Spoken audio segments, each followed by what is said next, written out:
இலசுகளின் sensational box ஆஃபீஸில் கில்லியார் கவனத்தை ஈர்க்கும் தமிழ் சினிமா, கலகத்தை உண்டாக்கும் கருத்து.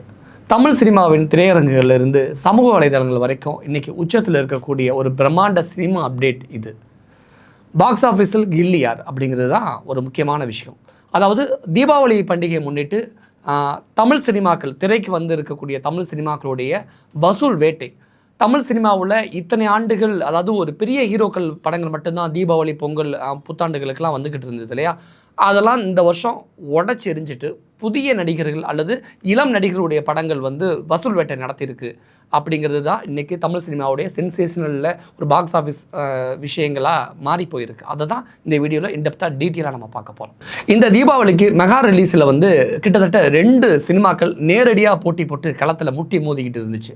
ஒன்று வந்து பிரதீப் ரங்கநாதனுடைய டியூட் படம், இன்னொன்று வந்து துணிச்சலான இயக்குனர், ஜாதி அடையாளங்களை உடச்சி எரிஞ்சு ரொம்ப துணிச்சலோடு ஜாதி அடையாளங்களை தோலுரிச்சு காட்டக்கூடிய இயக்குனர் என்று பெயர் எடுத்த மாரி செல்வராஜோடைய பைசன் படம் தான். டியூட், பைசன் ரெண்டுமே நேரடியாக தீபாவளி களத்தில் போட்டி போட்டு களம் கண்டுச்சு. இதில் எந்த படம் எவ்வளோ தூரம் கமர்ஷியல் ஹிட்டாக இருக்குது, எவ்வளோ தூரம் வசூல் வேட்டை நடத்தியிருக்கு அப்படிங்கிறது தான். ஏன்னா விஜய், அஜித், ரஜினி, கமல் படங்கள் இல்லாத தீபாவளியாக இன்றைக்கி இது இருந்தது. ஏன்னா தனுஷ் படம் கூட வரல, சிம்பு படம் கூட வரல. அப்படிங்கிறப்ப இந்த தீபாவளியை தமிழ் சினிமா ரசிகர்களுக்கு யார் ஒரு பெரிய விருந்து படைக்க போகிறாங்க அப்படின்னு மிகப்பெரிய கேள்விகள் எழுந்திருந்தது. பெரிய ஹீரோக்கள் இல்லாத தீபாவளியா, அதாவது பெரிய ஹீரோக்கள் படங்கள் இல்லாத ஒரு தீபாவளியா அப்படின்னு தமிழக மக்களுக்கு இந்த தீபாவளி புதுசாகவே இருந்தது. அப்படிப்பட்ட ஒரு பந்தயத்தில், அப்படிப்பட்ட ஒரு களத்தில் தான் டியூட், பைசன் ரெண்டுமே நேருக்கு நேர் மோதுனுச்சு. இந்த ரெண்டுடைய கமர்ஷியல் ஹிட்டு எப்படி, வசூல் வேட்டை எப்படிங்கிறது தான் இப்போ நம்ம நேரடியாக பார்க்க போகிறோம். இந்த தீபாவளியில் வந்து இலசுகளுடைய சென்சேஷனல்னு சொல்லுவாங்களே, அப்படிப்பட்ட ஒரு படம் தான் டியூட். நடிகர் பிரதீப் ரங்கநாதனுடைய நடிப்பில் வெளியான அந்த படம் வந்து முதல் 3 நாட்களே கிட்டத்தட்ட 30 கோடிக்கும் அதிகமான ஒரு வசூல் வேட்டை நடத்தி இருந்துச்சுன்னே சொல்கிறாங்க. இப்போ வரைக்கும் படம் ரிலீஸ் ஆகி கிட்டத்தட்ட 1 வாரம் ஆயிடுச்சு. கிட்டத்தட்ட 50 கோடி 60 கோடிக்கு மேலே கலெக்ஷன் ஆகி போய்கிட்டு இருக்கு அப்படிங்கிற ஒரு விஷயமும் சொல்லியிருக்காங்க. அதாவது பிரதீப் ரங்கநாதனுடைய கேரியரில் அதிக வசூல் பண்ண படம் அப்படின்னு இந்த படத்துக்கு வந்து அதாவது தீபாவளி கலெக்ஷன் அதிக வசூலான ஒரு படம் அப்படின்னு சொல்கிறாங்க. குறிப்பாக இளைஞர்கள் மத்தியில் வந்து இந்த படத்துக்கு மிகப்பெரிய வரவேற்பு கிடச்சிச்சு அப்படின்னு சொல்கிறாங்க. சமீப கால சினிமா வரலாற்றில் இல்லாத அளவுக்கு ஒரு புதிய அத்தியாயம் டியூட் படம் வந்து இந்த தீபாவளி விருந்தில் வந்து ஏற்படுத்தி இருக்குது அப்படின்னு சொல்கிறாங்க. முக்கியமாக தமிழ்நாடு மட்டும் இல்லாமல் தெலுங்குலையும் இந்த படம் மிகப்பெரிய எதிர்பார்ப்பை மிஞ்சி அப்படிப்பட்ட ஒரு வரவேற்பை பெற்றிருக்கு. எதிர்பார்ப்பு இருந்தால் எப்படி ஒரு வரவேற்பு இருக்குமோ, அந்த எதிர்பார்ப்பை மிஞ்சிய ஒரு வரவேற்பை இந்த டியூட் படம் தெலுங்குலையும் பெற்றிருக்கு.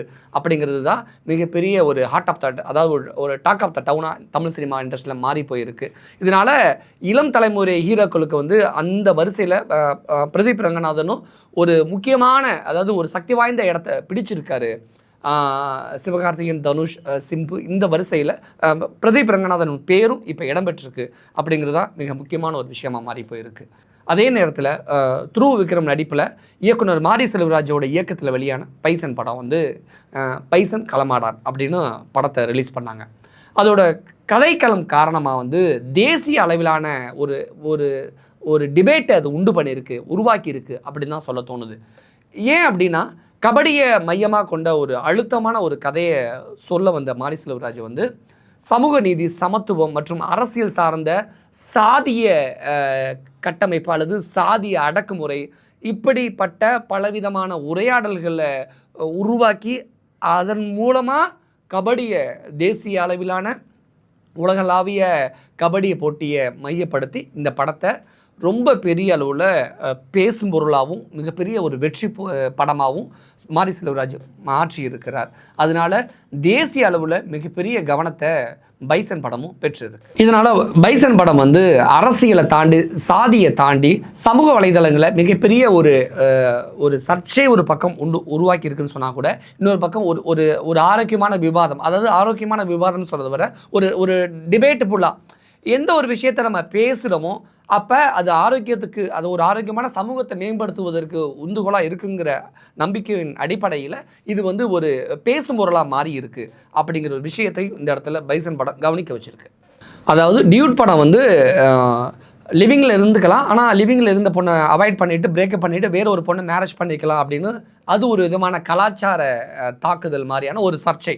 90s கிட்ஸ்க்கு பிடிக்காது, 80s கிட்ஸ்க்கு பிடிக்காது, 70s கிட்ஸ்க்கு பிடிக்காதுன்னா இப்போ இருக்கக்கூடிய அந்த அந்த 2K கிட்ஸ், இப்போ இருக்கக்கூடிய இந்த யங் ஜென்ரேஷனுக்கு தான் இந்த படம் பிடிக்கும். 90s கிட்ஸ் யாரும் படம் பார்க்க வராதீங்க அப்படின்னா அவங்களே சொன்ன மாதிரியான விஷயங்களும் இங்கே ஒரு பக்கம் போய்கிட்டு இருக்கு. இது ஒரு மாதிரி சர்ச்சைனா, இது சாதிய மோதல்களை அடிப்படையாக வச்சு பைசன் களமாடான் அப்படின்னு சொல்லக்கூடிய இதுவும் இன்னொரு விதமான சர்ச்சை. இப்படி 2 சர்ச்சைகளும் இந்த தீபாவளி பண்டிகையில் முட்டி மோதி கிட்டத்தட்ட ஆல்மோஸ்ட் ஒன்று வசூல் வேட்டையில், இன்னொன்று கருத்தியல் ரீதியாக 2மே சமபலத்தில் பொருந்தி இந்த தீபாவளி விருந்தில் தமிழ் ரசிகர்களை தாண்டி மற்ற லாங்குவேஜ் படங்களுக்கு போட்டியாகவும் இந்த தீபாவளி விருந்து படைச்சிக்கிட்டு தான் இருக்குது.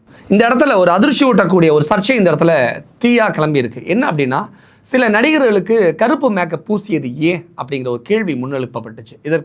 இந்த கேள்விக்கு தமிழ் சினிமாவுடைய மிக முக்கியமான ஒரு டிபேட்டையும் தமிழ் சினிமாவில் இது உருவாக்கியிருக்கு. இந்த முக்கியமான இந்த சர்ச்சைக்குரிய கேள்வி பற்றி இதற்கு பதிலளித்து பேசின அந்த படத்தோட இயக்குனர் மாரி செல்வராஜ் வந்து, சினிமாவுக்குள்ளே அரசியல் இருக்கணும், அதை பேசிக்கிட்டே இருக்கணும் அப்படின்னு பதிலளிச்சு, அதாவது ஆக்ரோஷமாக பதிலளிச்சிருக்காரு. இப்போ சமூக வலைதளங்களில் இந்த பிரம்மாண்டமான இந்த டிபேட் இருக்குல்ல, இது வந்து தீயை பற்ற வச்சிருக்கு, தீயா பரவிக்கிட்டு இருக்கு அப்படின்னு தான் சொல்ல தோணுது. கலைஞர்களுடைய வெளிப்படையான கருத்துக்கள் இருக்குல்ல, இது எப்போதுமே வந்து அரசியல்வாதிகளையும் அல்லது இந்த சமூகத்திற்கு அவலங்களை ஏற்படுத்திக்கிட்டே இருக்கக்கூடிய அல்லது இந்த சமூகத்தை கவனத்தை திசை திருப்பிக்கிட்டே இருக்கக்கூடிய முக்கியமானவர்களுக்கு வந்து இது வந்து இப்படிப்பட்ட ஒரு பதில் அல்லது இப்படிப்பட்ட ஒரு அணுகுமுறை வந்து அவங்களுக்கு ஒரு இரிட்டேஷனில் கொடுக்கும் அப்படின்னும் இந்த இடத்துல முக்கியமான ஒரு விஷயமாக சொல்லப்படுது. பல தலைமுறையைச் சேர்ந்த சினிமா ரசிகர்களையும் இந்த கருத்து உலுக்கி இருக்குது அப்படின்னு இன்னொரு பக்கத்துலையும் சொல்லப்படுது. ஒரே நேரத்தில் கோடிகளில், அதாவது தமிழ் சினிமா பொறுத்த வரைக்கும் ஒரே நேரத்தில் கோடிகளில் வசூல் வேட்டை மற்றும் ஆழமான கருத்தியல் மோதல் அப்படின்னு ரொம்ப நாளைக்கு பிறகு இந்த தீபாவளியில் தான் இப்படி ஒரு காம்போ வந்திருக்கு அப்படின்னு சொல்லப்படுறாங்க. இந்த 2, அதாவது இந்த டியூட், இந்த பைசன், இந்த 2ம் சேர்ந்து தான் இன்றைய தமிழ் சினிமாவில் ஒரு பரபரப்பான உச்சக்கட்டத்துக்கு அழைச்சிட்டு போயிருக்கு அப்படின்னு தான் இந்த இடத்துல சொல்ல தோணுது. இதனால் தமிழ் சினிமாவில் இப்போ கரண்ட்டில் பேசும் பொருளாக மாறி இருக்கக்கூடிய இந்த நிகழ்வு குறித்து உங்கள் மனசில் என்ன இருக்குது? நீங்கள் உங்களுக்குள்ள ஒரு பர்சனல் கருத்து இருக்குல்ல, அதாவது கலாச்சார சீரழிவை அடிச்சு நொறுக்குதா, கலாச்சார சீரழிவை உண்டு பண்ணுதா இந்த டியூட் படம்? அதே நேரத்தில் ஜாதிய மோதல்களில் ஒரு கபடியை மையமாக வச்சு தான், ஒரு நேஷ்னல் மேட்சை, ஒரு இன்டர்நேஷ்னல் மேட்சை மையப்படுத்தி தான் ஜாதிய மோதல்களை வெளிப்படுத்தணும் அப்படின்னு உங்களுக்குள்ள ஒரு தனிப்பட்ட கருத்து இருக்கும்ல, அதை கீழே மறக்காமல் கமெண்ட்ஸில் பதிவு பண்ணுங்கள். நன்றி.